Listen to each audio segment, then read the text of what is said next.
ನಮಸ್ಕಾರ ಸ್ನೇಹಿತರೆ, ನಾನು ನಿಮ್ಮ ಮಹಿವೀರ್. ಇವತ್ತಿನಿಂದ ಒಂದು ಹೊಸ ಸಿರೀಸ್ನ ಸ್ಟಾರ್ಟ್ ಮಾಡ್ತಾ ಇದ್ದೇನೆ. ಅದೇನೆಂದರೆ ಕರೆಂಟ್ ಅಫೇರ್ಸ್ ಬಗ್ಗೆ.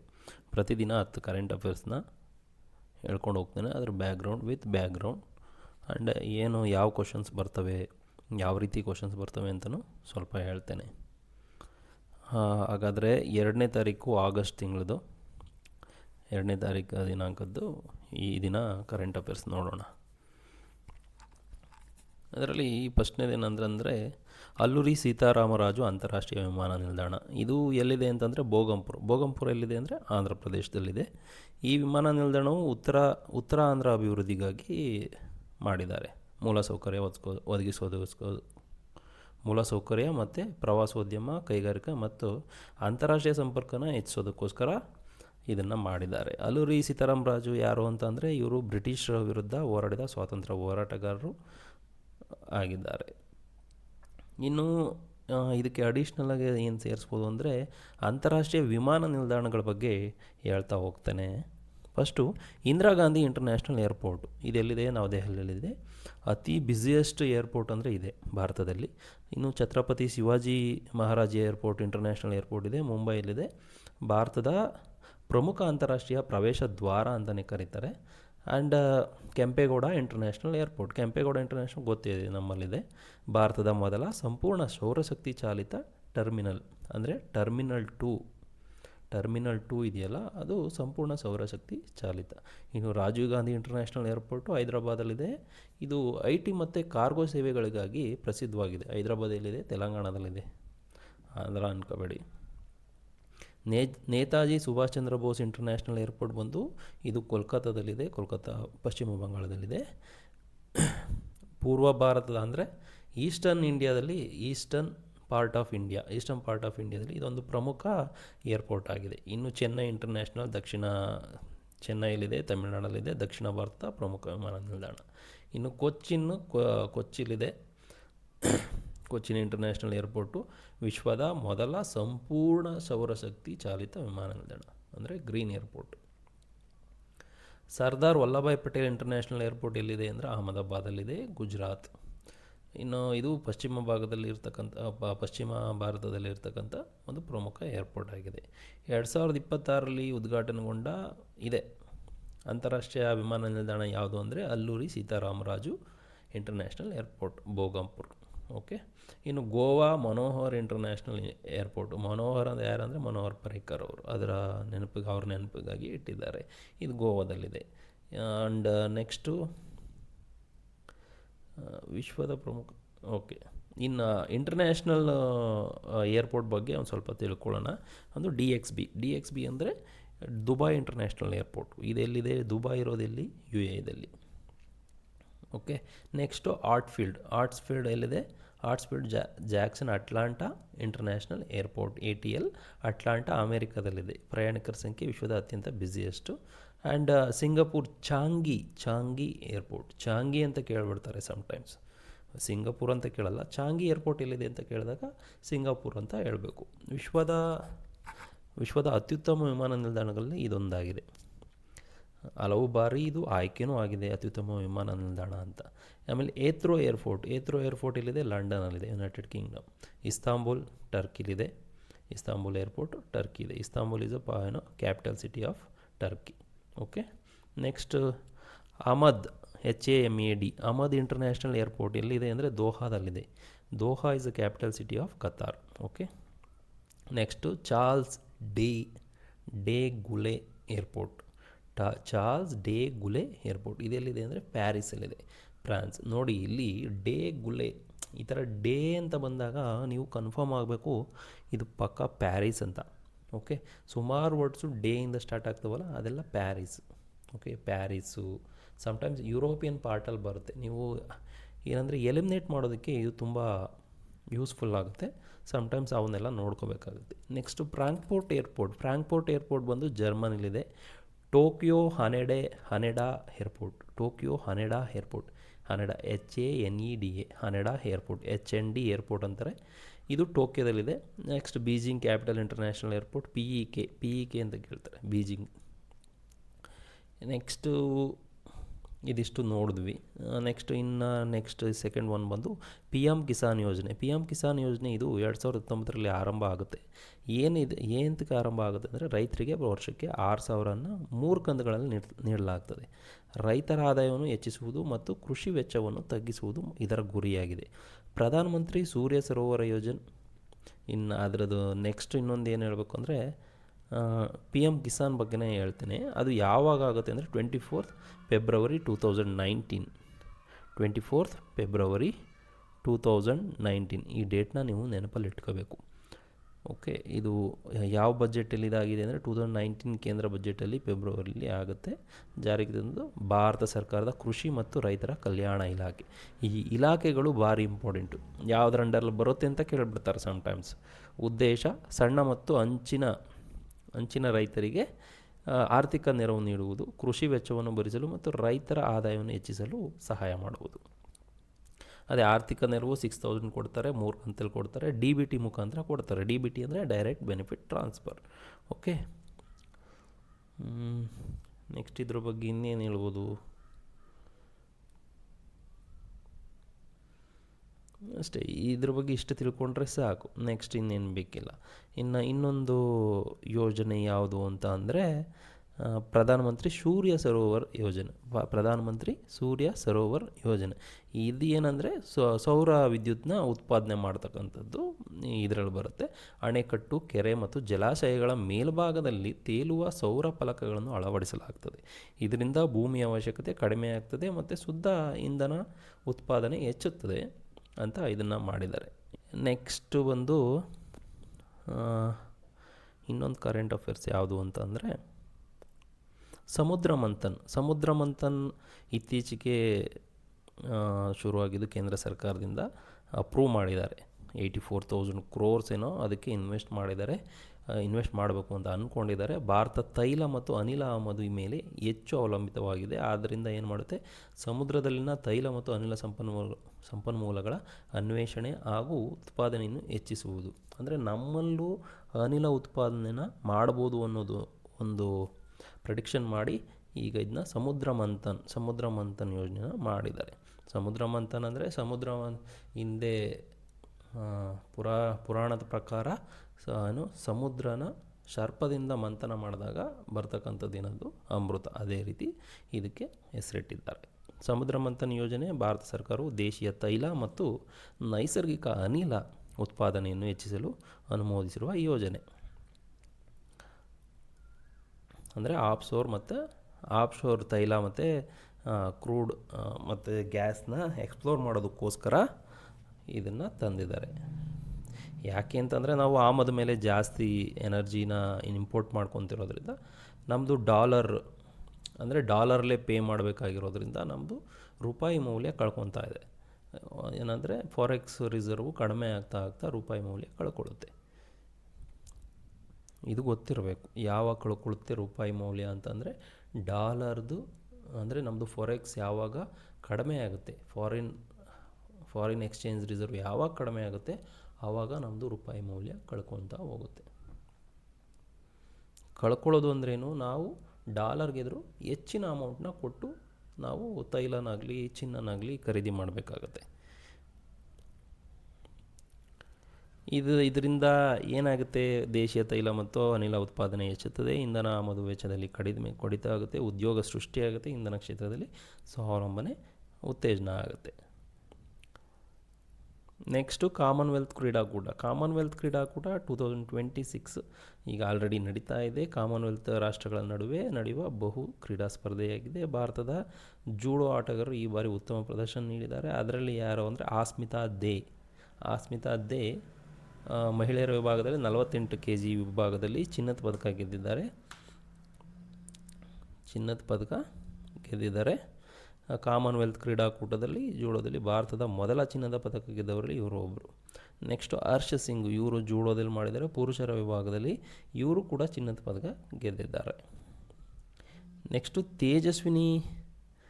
ತೇಜಸ್ವಿನ್ ಶಂಕರ್ ಡೆಕಾಥ್ಲಾನ್ ಕ್ರೀಡೆಯಲ್ಲಿ ತೇಜಸ್ವಿನ್ ಶಂಕರ್ ಕಂಚಿನ ಪದಕ ಗೆದ್ದಿದ್ದಾರೆ. ಡೆಕಾಥ್ಲಾನ್ ಕ್ರೀಡೆ ಅಂತಂದರೆ ಬರೀ ಯಾವುದೋ ಒಂದು ಗೇಮ್ ಇರಲ್ಲ, ಇದರಲ್ಲಿ ಆಲ್ ಅಥ್ಲೆಟಿಕ್ಸ್ ಇರುತ್ತೆ. Long jump, high jump, shot put, running, 400 metre hurdles ಪ್ರತಿಯೊಂದು ಇರುತ್ತೆ. ಅದರಲ್ಲಿ ಯಾರು ಫಸ್ಟ್ ಟಾಪ್ ಬರ್ತಾರೆ, ಸೆಕೆಂಡ್ ಟಾಪ್ ಬರ್ತಾರೆ, ಅವ್ರಿಗೆ ಇದನ್ನು ಕೊಡ್ತಾರೆ. ಅಂದರೆ ಕಾಮನ್ವೆಲ್ತ್ ಕ್ರೀಡಾಕೂಟದ ಡೆಕಾಥ್ಲಾನ್ನಲ್ಲಿ ಪದಕ ಗೆದ್ದ ಮೊದಲ ಭಾರತೀಯ ಅನ್ಸ್ಕೊಂಡಿರೋರು ಯಾರು, ಭಾರತೀಯ ಅಥ್ಲೇಟ್ ಅನ್ಸ್ಕೊಂಡಿರೋರು ಯಾರು ಅಂದರೆ ತೇಜಸ್ವಿನ್ ಶಂಕರ್. ನೆಕ್ಸ್ಟು ನೀರಜ್ ಚೋಪ್ರಾ ಅವರು ಬೆಳ್ಳಿ ಪದಕ ಗೆದ್ದಿದ್ದಾರೆ. ನೆಕ್ಸ್ಟು ಬಾಕ್ಸಿಂಗ್ನಲ್ಲಿ ಐತಿಹಾಸಿಕ ಪ್ರದರ್ಶನ ನೀಡಿ ಭಾರತವು ಬಾಕ್ಸಿಂಗ್ನಲ್ಲಿ 7 ಚಿನ್ನ 3 ಬೆಳ್ಳಿ ಪದಕಗಳನ್ನು ಗೆದ್ದು ತನ್ನ ಅತ್ಯುತ್ತಮ ಕಾಮನ್ವೆಲ್ತ್ ಕ್ರೀಡಾಕೂಟ ಅನ್ಸ್ಕೊಂಡಿದೆ, ಜರ್ನಿ ಅನ್ಸ್ಕೊಂಡಿದೆ. ಗುಲ್ವೀರ್ ಸಿಂಗ್ ಅವರು 5000 ಮೀಟರ್ ಓಟದಲ್ಲಿ ಪದಕ ಗೆದ್ದಿದ್ದಾರೆ. ಗುಲ್ವೀರ್ ಸಿಂಗ್ 5000 ಮೀಟರ್ ಅಂದ ತಕ್ಷಣ ನಿಂಗೆ ನೆನಪರಬೇಕಾಗಿರೋದು ಗುಲ್ವೀರ್ ಸಿಂಗ್ ಅಂತ. ನೆಕ್ಸ್ಟ್ ಯಾಮಿನಿ ಮೌರ್ಯ ಅವರು ಜೂಡೋದಲ್ಲಿ ಬೆಳ್ಳಿ ಪದಕ ಗೆದ್ದಿದ್ದಾರೆ. ಯಾಮಿನಿ ಮೌರ್ಯ. ಓಕೆ, ಇದಿಷ್ಟು ಸಾಕು. ನೆಕ್ಸ್ಟ್ ಒಂದು ಯೋಜನೆ ಇದೆ, ವಿದ್ಯಾವಾಹಿನಿ ಯೋಜನೆ. ವಿದ್ಯಾರ್ಥಿನಿಯರ ಶಾಲಾ ಹಾಜರಾತಿ ಹೆಚ್ಚಿಸುವುದು ಮತ್ತು ಶಾಲಾ ಬಿಟ್ಟು ಕೊಡುವಿಕೆ ಕಡಿಮೆ ಮಾಡುವುದು, ಅಂದರೆ ಶಾಲೆನ ಬಿಡೋದನ್ನ ಕಡಿಮೆ ಮಾಡೋದು ಅಂತ. ಇದರ ಉದ್ದೇಶ ಎಂತ? ಇದರ ಉದ್ದೇಶ ಶಾಲಾ ಹಾಜರಾತಿ ಹೆಚ್ಚಿಸೋದು, ಶಾಲೆಗೆ ವಿದ್ಯಾರ್ಥಿಗಳನ್ನ ಮರಳಿ ಕರೆತರೋದು. ಉಚಿತ ಸೈಕಲ್ಗಳಿಂದ ಗ್ರಾಮೀಣ ಮತ್ತು ಬಡ ಕುಟುಂಬಗಳ ವಿದ್ಯಾರ್ಥಿನಿಯರಿಗೆ ಅನುಕೂಲವಾಗುತ್ತದೆ. ಅಂದರೆ ಇದರಲ್ಲಿ ಉಚಿತ ಸೈಕಲ್ ಕೊಡ್ತಾರೆ. ವಿದ್ಯಾವಾಹಿನಿ ಯೋಜನೆ ಯಾವ ರಾಜ್ಯದ್ದು ಅಂತಂದರೆ ದೆಹಲಿಯಲ್ಲಿ ಆರಂಭ ಆಗಿದೆ. 2026ರಲ್ಲಿ 9ನೇ ತರಗತಿ ಸರ್ಕಾರಿ ಶಾಲಾ ವಿದ್ಯಾರ್ಥಿನಿಯರಿಗೆ ಉಚಿತ ಸೈಕಲ್ ನೀಡುವಿಕೆ ಮುಖಾಂತರ ಇದನ್ನು ಸ್ಟಾರ್ಟ್ ಮಾಡಿದ್ದಾರೆ. ಎಲ್ಲಿ? ದೆಹಲಿ. ನೆಕ್ಸ್ಟು UPI ಪವರ ಏಕೀಕರಣ. UPI ಬಂದು ಇಂಡಿಯಾದು, ಪವರ ಬಂದು ಮಾಲ್ದೀವ್ಸ್ದು. ಇದನ್ನು ನೆನಪಿಡಬೇಕು. ಪವರ ಬಂದು ಮಾಲ್ದೀವ್ಸ್ದು. UPI ಅಂದರೆ ಯುನೈಟೆಡ್ ಪೇಮೆಂಟ್ ಇಂಟರ್ಫೇಸ್. ವಿಶ್ವದ ಅತ್ಯಂತ ಯಶಸ್ವಿ ಡಿಜಿಟಲ್ ಪಾವತಿ ವ್ಯವಸ್ಥೆಗಳಲ್ಲಿ ನಮ್ಮದು UPI ನಂಬರ್ 1 ಇದೆ.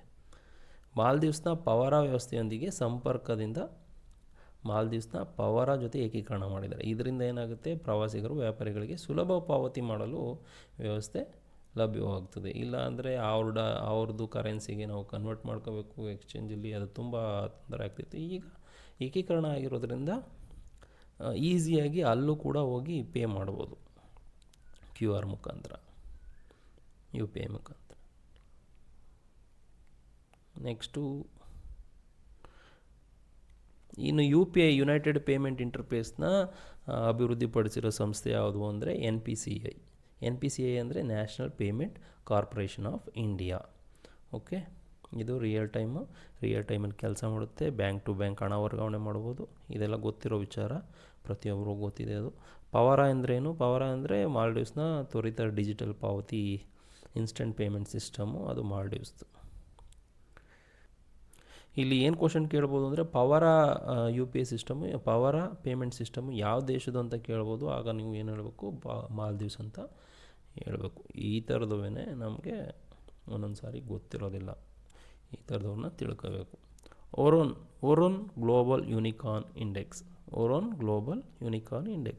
ಯೂನಿಕಾರ್ನ್ ಅಂದರೆ ಏನು? $1 ಬಿಲಿಯನ್ ಅಮೆರಿಕನ್ ಡಾಲರ್ಗಿಂತ ಹೆಚ್ಚು ಮೌಲ್ಯ ಹೊಂದಿರುವ ಖಾಸಗಿ ಸ್ಟಾರ್ಟಪ್. ಅದು $1 ಬಿಲಿಯನ್ ಅಮೆರಿಕನ್ ಡಾಲರ್ಗಿಂತ ಹೆಚ್ಚು ಮೌಲ್ಯ ಹೊಂದಿರತಕ್ಕಂಥ ಖಾಸಗಿ ಸ್ಟಾರ್ಟಪ್. ಈ ಸೂಚ್ಯಂಕವು ದೇಶಗಳ ನವೋದ್ಯಮ ಮತ್ತು ಸ್ಟಾರ್ಟಪ್ ಪರಿಸರವನ್ನು ತೋರಿಸ್ತದೆ. ಭಾರತ ಎಷ್ಟನೇ ಸ್ಥಾನದಲ್ಲಿದೆ ಅಂದರೆ 2026ರಲ್ಲಿ 4ನೇ ಸ್ಥಾನದಲ್ಲಿದೆ.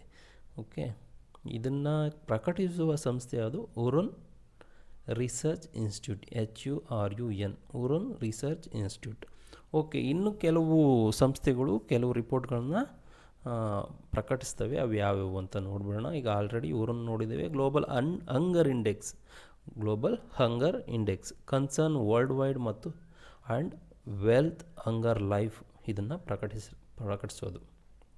ಇನ್ನು ಹ್ಯೂಮನ್ ಡೆವಲಪ್ಮೆಂಟ್ ಇಂಡೆಕ್ಸ್ HDI, ಇದನ್ನು ಯಾವುದು ಮಾಡುತ್ತೆ? UNDP, United Nation Development Programme. Environment performance index Yale Columbia University. Environment performance ಇಂಡೆಕ್ಸ್ನ ಯಾವುದು ಮಾಡುತ್ತೆ? Yale Columbia university.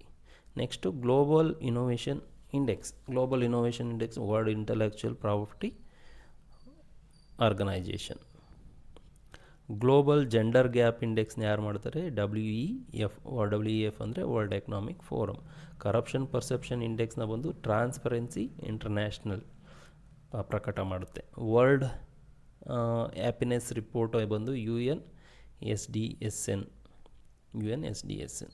World press freedom index report without border. It's very important question ಬರ್ಬೋದು. World press freedom index reporters without border RSF. ಇನ್ನು ICC ಪುರುಷರ cricket ವಿಶ್ವಕಪ್ 2027 ಹಿನ್ನೆಲೆ ಏನಂತಂದರೆ ಇದ್ರ ಹಿನ್ನೆಲೆ ಏನಂದರೆ ವಿಶ್ವಕಪ್ನ ಅತಿ ದೊಡ್ಡ ಏಕದಿನ ಕ್ರಿಕೆಟ್ ಟೂರ್ನಮೆಂಟ್ ಇದು. 2027ರಲ್ಲಿ ದಕ್ಷಿಣ ಆಫ್ರಿಕಾ, ಜಿಂಬಾಬ್ವೆ ಮತ್ತು ನಮೀಬಿಯಾ ಜಂಟಿಯಾಗಿ ಆತಿಥ್ಯ ವಹಿಸಲಿವೆ. ಇನ್ನು ಪೂರ್ವಿ ಐಸ್ ಕ್ರೀಮ್ ರಫ್ತು. ನೆಕ್ಸ್ಟ್ ಲಾಸ್ಟ್ ಒನ್ ಬಂದು ಪೂರ್ವಿ ಐಸ್ ಕ್ರೀಮ್ ರಫ್ತು. ಇದು ಪೂರ್ವಿ ಐಸ್ ಕ್ರೀಮು ಇಂಡಿಯಾದಿಂದ ಇತ್ತೀಚೆಗೆ ರಫ್ತು ಮಾಡಲು ಆರಂಭಿಸಿದ್ದಾರೆ. ಅದು ಇದು ಅಸ್ಸಾಂನಲ್ಲಿ ತಯಾರಾಗುತ್ತೆ, ಸ್ಥಳೀಯ ಉತ್ಪನ್ನ. ಅಸ್ಸಾಂನಲ್ಲಿ ತಯಾರಾದ ಸ್ಥಳೀಯ ಉತ್ಪನ್ನ. ಇದು ಮೊದಲ ಬಾರಿಗೆ ಅಂತಾರಾಷ್ಟ್ರೀಯ ಮಾರುಕಟ್ಟೆಗೆ ರಫ್ತು ಮಾಡಲಾಗಿದೆ. ಇದು comes under make in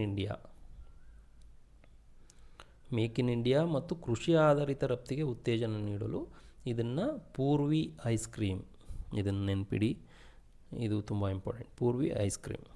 environment performance index. ಈ ಸೂಚಕವು ದೇಶಗಳ ಪರಿಸರ ಸಂರಕ್ಷಣೆ, ವಾಯು ಗುಣಮಟ್ಟ, ನೀರಿನ ನಿರ್ವಹಣೆ, ಹವಾಮಾನ ನೀತಿಗಳು ಮುಂತಾದ ಅಂಶಗಳನ್ನು ಮೌಲ್ಯಮಾಪನ ಮಾಡುತ್ತದೆ. ಇದನ್ನು ಸಾಮಾನ್ಯವಾಗಿ Haley university OIALE Haley university ಮತ್ತು ಕೊಲಂಬಿಯಾ ಯೂನಿವರ್ಸಿಟಿ ಸಂಶೋಧಕರು ಪ್ರಕಟಿಸ್ತಾರೆ. ಇನ್ನು ತೇಜಸ್ವಿನ್ ಶಂಕರನ್ ಒಂದು ಡೆಕಾಥ್ಲಾನ್ 10 ಅಥ್ಲೆಟಿಕ್ಸ್ ಸ್ಪರ್ಧೆಗಳು ಸೇರಿವೆ. ಡೆಕಾಥ್ಲಾನಲ್ಲಿ 10 ಅಥ್ಲೆಟಿಕ್ಸ್ ಸ್ಪರ್ಧೆಗಳು ಯಾವುವು? Shot put, 100 metre, 400 metre, 200 metre, long jump, high jump, ಈ ರೀತಿ 10 ಅಥ್ಲೆಟಿಕ್ಸ್ ಸ್ಪರ್ಧೆಗಳು ಸೇರಿವೆ. ಇದರಲ್ಲಿ ಯಾರು ಫಸ್ಟ್ ಬರ್ತಾರೆ ಅವ್ರಿಗೆ ಫಸ್ಟ್ ಕೊಡ್ತಾರೆ, ಅಂದರೆ ಪಾಯಿಂಟ್ಸ್ ಇರುತ್ತೆ. ಸೆಕೆಂಡ್ ಯಾರು ಬರ್ತಾರೆ ಪಾಯಿಂಟ್ಸ್ ವೈಸು ಅವ್ರಿಗೆ ಸೆಕೆಂಡ್ ಕೊಡ್ತಾರೆ. ತೇಜಸ್ವಿನಿ ಶಂಕರನ್ ಅವರು ಪದಕ ಗೆದ್ದಿದ್ದಾರೆ, ಮೊದಲ ಬಾರಿಗೆ ಪದಕ ಗೆದ್ದಿದ್ದಾರೆ. ನೆಕ್ಸ್ಟ್ KH-101 ಕ್ರೂಸ್ ಕ್ಷಿಪಣಿ ಅಂದರೆ ಕ್ರೂಸ್ ಮಿಸೈಲು ಯಾವ ದೇಶಕ್ಕೆ ಸೇರಿದ್ದು ಅಂತ. ಇದು ರಷ್ಯಾ ಅಭಿವೃದ್ಧಿಪಡಿಸಿದ ದೀರ್ಘ ವ್ಯಾಪ್ತಿಯ ಲಾಂಗ್ ರೇಂಜ್ ಕ್ರೂಸ್ ಮಿಸೈಲ್. ಇದು ಅತಿ ಕಡಿಮೆ ಎತ್ತರದಲ್ಲಿ ಹಾರುವ ಕ್ರೂಸ್ ಮತ್ತು ನಿಖರ ಗುರಿಭೇದ ಇದರ ಪ್ರಮುಖ ವೈಶಿಷ್ಟ್ಯಗಳು. ಕ್ರೂಸ್ಗೂ ಮತ್ತು ಬ್ಯಾಲಿಸ್ಟಿಕ್ಗೂ ವ್ಯತ್ಯಾಸ ಇದೆ. ಬ್ಯಾಲಿಸ್ಟಿಕ್ ಮಿಸೈಲ್ಸ್ ಅಂದರೆ ಪ್ಯಾರಾಬೋಲಿಕ್ಕು, ಅಂದರೆ ಆಕಾಶದಲ್ಲಿ ಹಾರು ಹೋಗಿ ಇನ್ನೊಂದು ದೇಶದ ಮೇಲೆ ಬೀಳ್ತಕ್ಕಂಥದ್ದು. ಇದು ಬ್ಯಾಲಿಸ್ಟಿಕ್. ಕ್ರೂಸ್ ಮಿಸೈಲ್ ಆಗಲ್ಲ, ನೆಲದಲ್ಲೇ ಹೋಗುತ್ತೆ, ಜಾಸ್ತಿ ಹೈಟಲ್ಲಿ ಹೋಗಲ್ಲ, ನೆಲದಲ್ಲಿ ಹೋಗುತ್ತೆ. ಈಗ ಬೆಟ್ಟ ಸಿಕ್ತು ಅಂತಂದರೆ ಬೆಟ್ಟನ ಯಾವ ರೀತಿ ಶೇಪ್ ಇರುತ್ತೆ ಅದೇ ಥರ ಮೂವ್ ಆಗುತ್ತೆ. It's very dangerous. ಅಂದರೆ ವೈರಿಗಳು ಅದನ್ನು ಪ್ರೆಡಿಕ್ಟ್ ಮಾಡೋಕ್ಕಾಗಲ್ಲ, ತುಂಬ ನಿಖರತೆ ಇರುತ್ತೆ. ಪ್ರಮುಖ ಕ್ಷಿಪಣಿ ಇದಿಷ್ಟು. ಅಂದರೆ ಕೆಲವು ಕ್ಷಿಪಣಿಗಳನ್ನು ನೋಡಿಬಿಡೋಣ. ಕೆಲವು ಕ್ಷಿಪಣಿಗಳು ಭಾರಿ ಇಂಪಾರ್ಟೆಂಟ್ ಆಗ್ತವೆ. ಯಾವ ದೇಶದವು ಅಂತ ಕೇಳಿಬಿಡ್ತಾರೆ.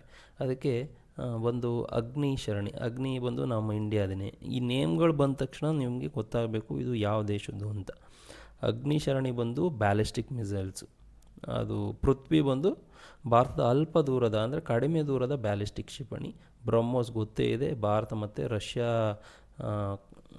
ಸಹಭಾಗಿತ್ವದಲ್ಲಿ ತಯಾರು ಮಾಡಿರ್ತಕ್ಕಂಥದ್ದು ಬ್ರಹ್ಮೋಸ್.